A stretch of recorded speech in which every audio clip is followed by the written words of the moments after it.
Syekh Albani ini peneliti hadis yang rajin. Jangan berlebihan terhadap Syekh Albani. Yang diteliti Syekh Albani, metodologinya beliau ngerti semua ini. Cuma mereka ini kalah rajin. Ada nggak riwayat Syekh Albani kuliah? Nggak ada kan? Nggak ada, dia bukan kuliahan juga.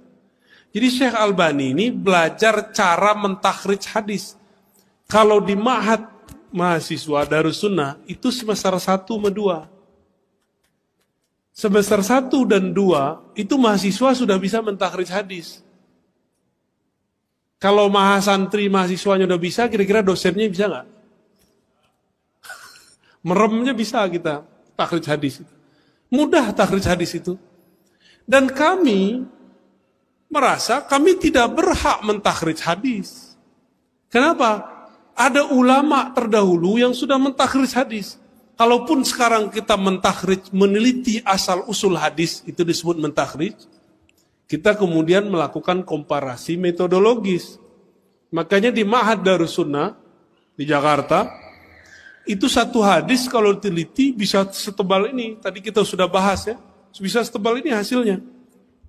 Satu hadis diteliti.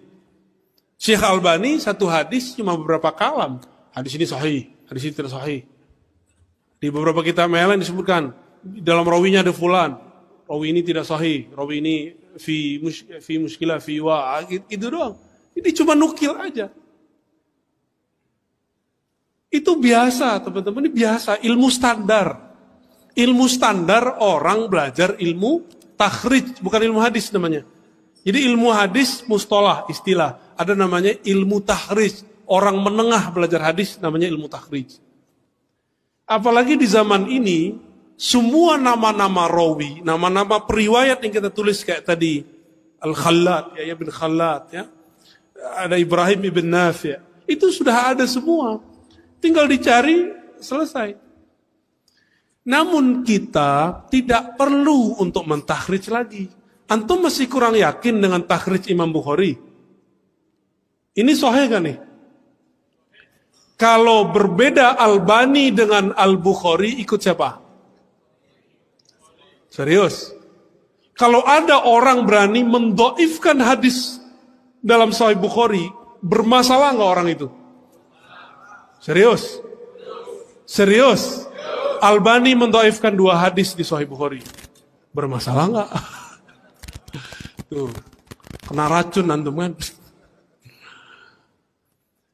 Guru kami Dr. Badi Said Al-Laham, murid Syekh Nurul Itir, mengatakan dalam disertasinya, seandainya saja Albani, termasuk Sidi Ahmad Ghumari, Abdullah Ghumari disebut, seandainya Ghumariyin dan Albani wara' menahan diri untuk tidak mengkritisi Sahih Bukhari, nama mereka akan disanjung-sanjung di alam semesta. Akan disanjung-sanjung oleh peneliti-peneliti hadis. Cuma sayang, nafsu meneliti kadang lebih besar daripada kearifan. Syekh Albani pun bernafsu mendoifkan 2 hadis di Sahih Bukhari. Itu hadisnya dahsyat lagi ya. Nantilah ada waktu. Nanti ingetin saya, Ustadz, hadis Bukhari yang didoifkan oleh Syekh Albani. Nanti kita teliti, kita takhrij hadisnya. Di mana kekeliruan Syekh Albani, di mana tertipunya Syekh Albani. Kira-kira yang tertipu Al-Bukhari atau Albani? Serius? Yakin? Masa Al-Bukhari ketipu, ya enggak? Albani gurunya enggak nyampe 10. Itu kalau di kitabnya ada salah satu orang yang nulis tentang tarjamah Albani, gurunya cuma sebutkan 3. Ditambah guru ijazah 1. 5 lah ya sama bapaknya. 5 lawan ini punya guru 1.700, gimana? Tapi kita nggak boleh benci Albani. Ya? Kita jadikan saja Albani ini sebagai motivasi supaya ngaji hadisnya lebih benar.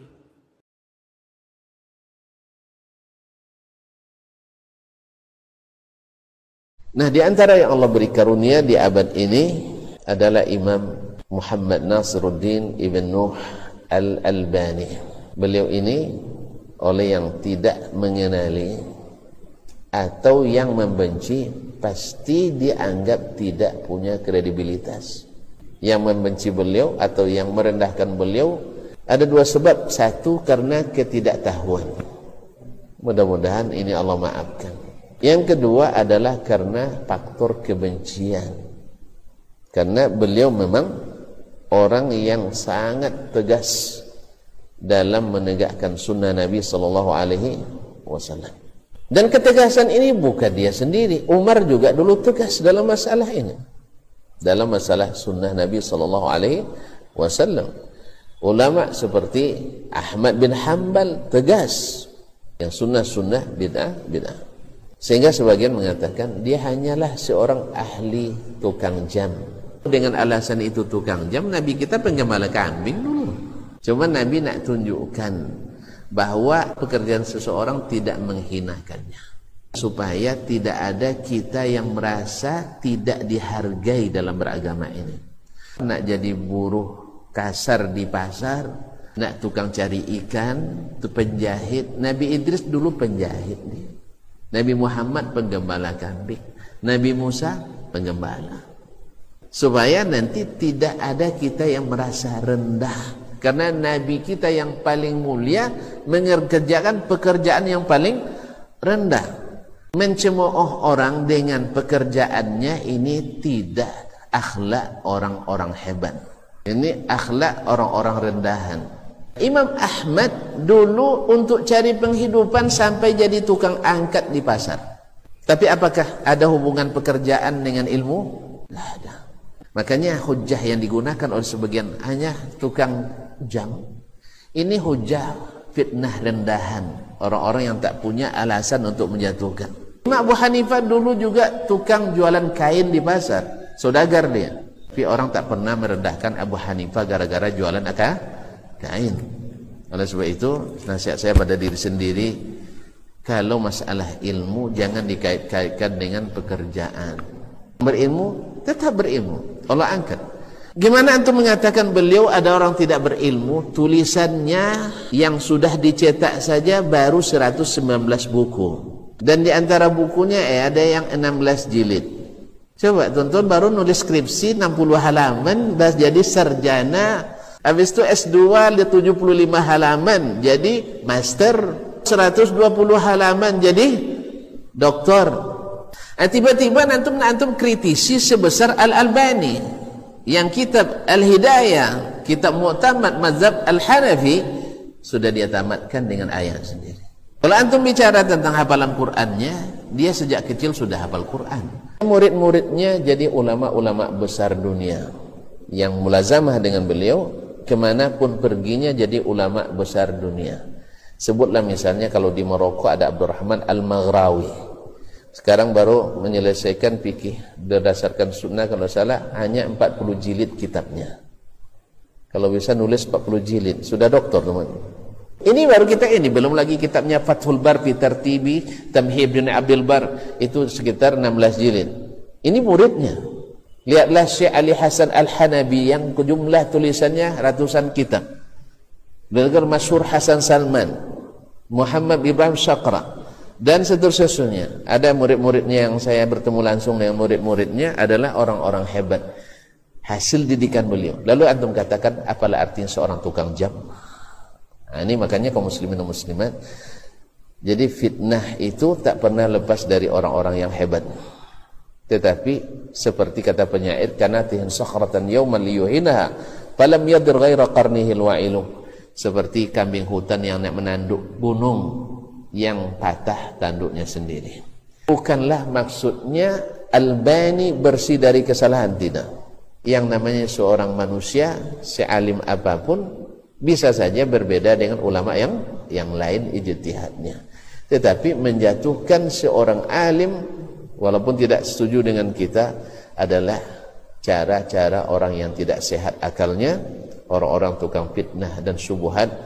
Dan biasanya Seperti kata orang dulu di masa Imam Ahmad, tak ada yang membenci Ahmad bin Hanbal kecuali orang-orang yang ahli ahwa dan ahli bid'ah. Karena beliau imamu ahli sunnah bittifaqil ummah, kecuali orang-orang Mu'tazilah. Demikian juga kita katakan yang banyak membenci Syekh Al-Albani rahimahullah ta'ala adalah orang-orang pelaris bid'ah. Memang orang-orang yang suka TBC, tahyul bid'ah dan khurafat. Semoga Allah jauhkan kita dari hal yang tersebut. Maka kita murnilah mengaji ilmu, bukan dengan mencaci maki atau dengan menebarkan fitnah.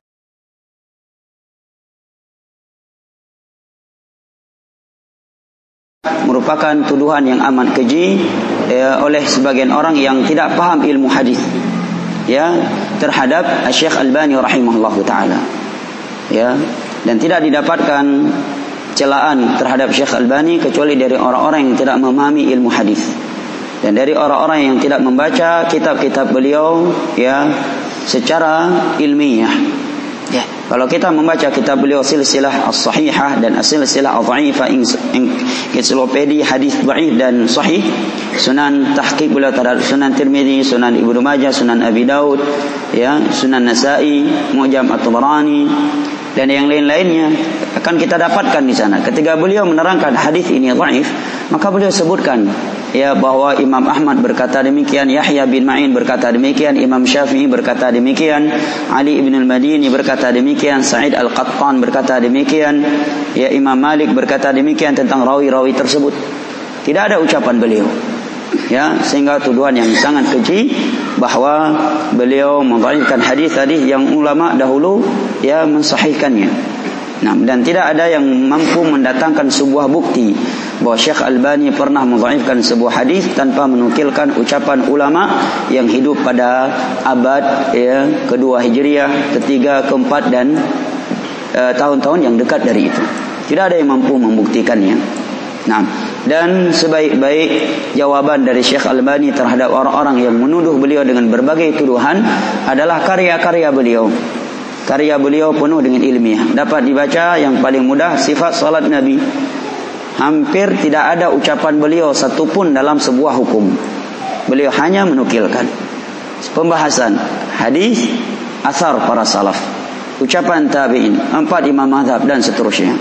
Ya, pembahasan lagi. Kalau enggak ayat, hadis. Ya, setelah hadis beliau nukilkan ucapan para sahabat, ucapan para tabi'in, tabi'ut tabi'in. Bahas lagi sebuah pembahasan berikutnya, judulnya ini. Beliau bawakan hadisnya, ucapan para sahabat, ucapan para tabi'in dan ulama-ulama yang datang setelahnya. Ya, silakan buktikan kitab beliau. Tidak pernah beliau menyebutkan suatu hukum terhadap sebuah permasalahan tanpa dalil dari Al-Quran, tanpa dalil dari hadis atau asar dari para sahabat Nabi, atau paling rendahnya asar dari para tabi'in. Tidak akan kita dapatkan.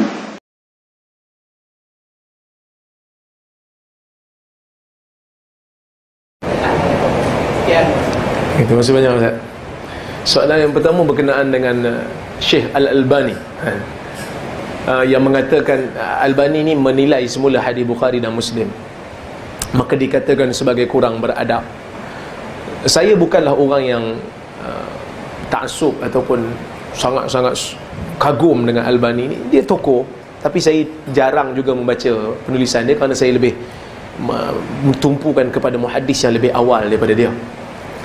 Cuma kalau kita kritik Albani kerana dia menilai semula hadis Bukhari dan Muslim, sebenarnya bukanlah Albani orang yang pertama. Sebelum Albani, kita ada Daraqutni, kita ada Abu Ali Al-Jiyani, kita ada Abu Dhar Al-Harawi, Abu Mas'ud Ad-Dimashqi, Abu Mas'ud Ad-Dimashqi, yang mana mereka ini semua menilai balik hadis Bukhari dan Muslim. Sebahagian daripada mereka mendhaifkannya. Kalau Al-Albani dikritik, maka Albani dan dikatakan sebagai bukan ahli sunnah, maka sepatutnya kita kena tengok balik Daraqutni, adakah dia bukan ahli sunnah. Bahkan Albani bila dia kritik, dia mengambil pandangan-pandangan pengkritik ini. Adakah semua hadis Bukhari itu sahih? Adakah semua hadis Muslim itu sahih? Kita kena jawab soalan dulu. Adakah semua hadis Bukhari itu sahih dengan ijma'? Bila kita semak kepada muqaddimah Ibn Salah, Ibn Salah menyebut hadis Bukhari dan Muslim ini ijma' mengatakan ia sahih illa nuzuran yasira, kecuali sedikit. Yang mana sedikit tu ada khilaf.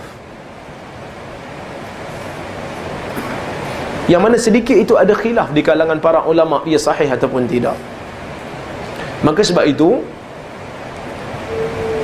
bila mana seorang mengkritik hadis Bukhari dan Muslim, yang mana kritikan itu dia setuju dengan ulama-ulama sebelum, ulama-ulama ilal sebelum dia, maka tidak menjadi isu yang besar. Cuma itulah kita kata, sebab Albani ni selain daripada dikritik kerana dia mendhaifkan hadis Bukhari Muslim, dia juga ada banyak hadis yang dia tarajuk. Dia mula-mula dia kata dhaif, lepas tu dia kata sahih. Ada yang pula dia kata sahih mula-mula, lepas tu dia kata dhaif. Ini biasalah. Imam Syafi'i pun ada dua mazhab kan. Di Iraq ada mazhab, di Mesir pun ada mazhab, tapi tak ada pula orang kata Syafi'i ni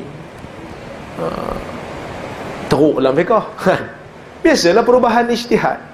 Kerana dia banyak kerja, mungkin dia tak jumpa satu sanad, lepas tu dia jumpa kemudian, lepas tu dia sahihkan kerana amanah ilmu dia. Tapi apa kita nak buat dengan Albani ni? Saya pergi Mesir, saya mengajar anak-anak kita anak-anak Perlis di Mesir cara nak nilai hadis.